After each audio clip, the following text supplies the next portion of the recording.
Oui, Joachim, je suis justement à l'UNESCO. Je vous disais que dorénavant, le président du groupe africain a pour nom Jacques Kabalé. Il est du Rwanda, mais j'ai également à ma droite, votre gauche certainement, M. Jean-Marie Adoua, lui, le Congolais, qui assurait l'intérim juste après le départ du Camerounais Mbela Mbela, qui finalement, lui, était le président du groupe africain. Et puis Mbela Mbela n'étant plus là, c'est M.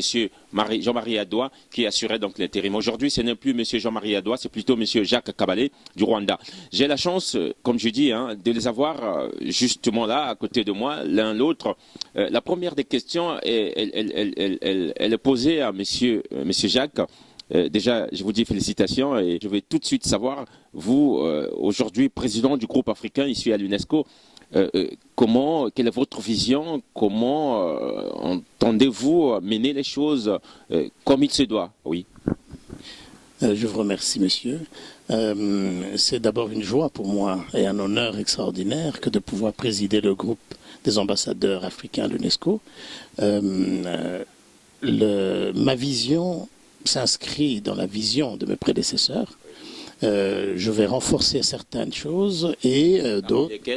Mais il est évident que quand on regarde le groupe africain dans son ensemble, c'est un groupe qui est extrêmement... C'est le groupe le plus important, notamment au sein du Conseil exécutif de l'UNESCO.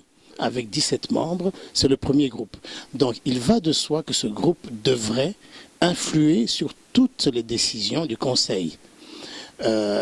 Et pour cela, il faudrait que l'Afrique, c'est-à-dire le groupe africain, puisse s'organiser et être suffisamment solidaire pour pouvoir organiser notamment et appliquer le principe de la rotation. Monsieur Jean-Marie Adoua, moi je reviens à vous. Vous venez donc d'assurer donc l'intérim.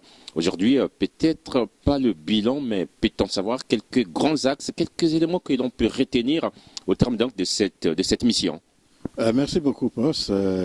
Effectivement, lorsque l'ambassadeur Mbela Mbela a été nommé ministre des Affaires des Relations extérieures de son pays, le Cameroun, le groupe africain m'a désigné pour le succéder. Donc j'ai assuré. Le poste revenait à l'Afrique centrale. Voilà, j'ai été donc désigné président du groupe africain par intérim, ayant déjà l'assumé par mes propres mandats aussi 3 ans par antérieur, mais j'ai assumé donc les derniers 4 mois qui restaient et je suis tombé au moment. 4 mois et on peut savoir qu'est-ce que vous avez exactement fait? Je suis tombé donc justement dans la période très difficile de la préparation de la participation de l'Afrique à la conférence générale de l'UNESCO.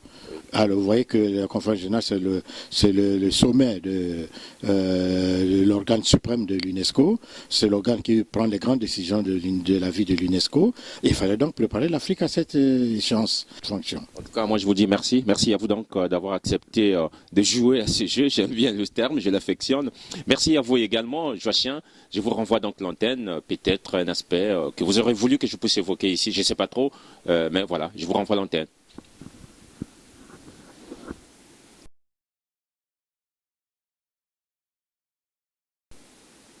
Oui, Joachim, évidemment, j'aurais bien voulu passer directement, mais hélas, voilà, j'ai craigné un peu le temps.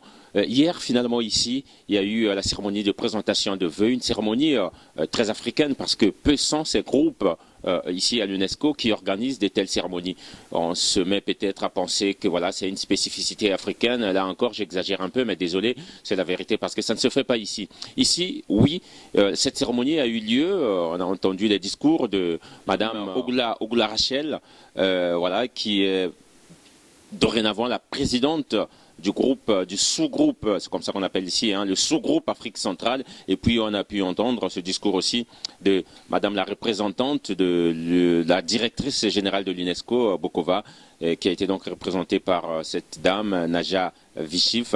Et puis des mots qui ont fait éloge à l'Afrique qui pose des actes ici nobles, l'Afrique qui fait partie du groupe essentiel qui dorénavant sera même la priorité de l'UNESCO pour les années à venir.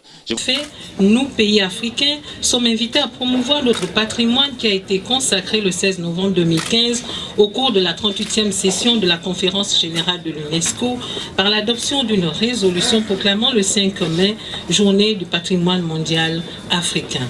Par ailleurs, la semaine africaine qui se tiendra du 23 au 27 mai 2016 nous offre une opportunité de mettre en exergue les multiples richesses de notre cher continent. UNESCO a une longue tradition de coopération avec l'Afrique et a toujours placé cette coopération au centre de ses priorités.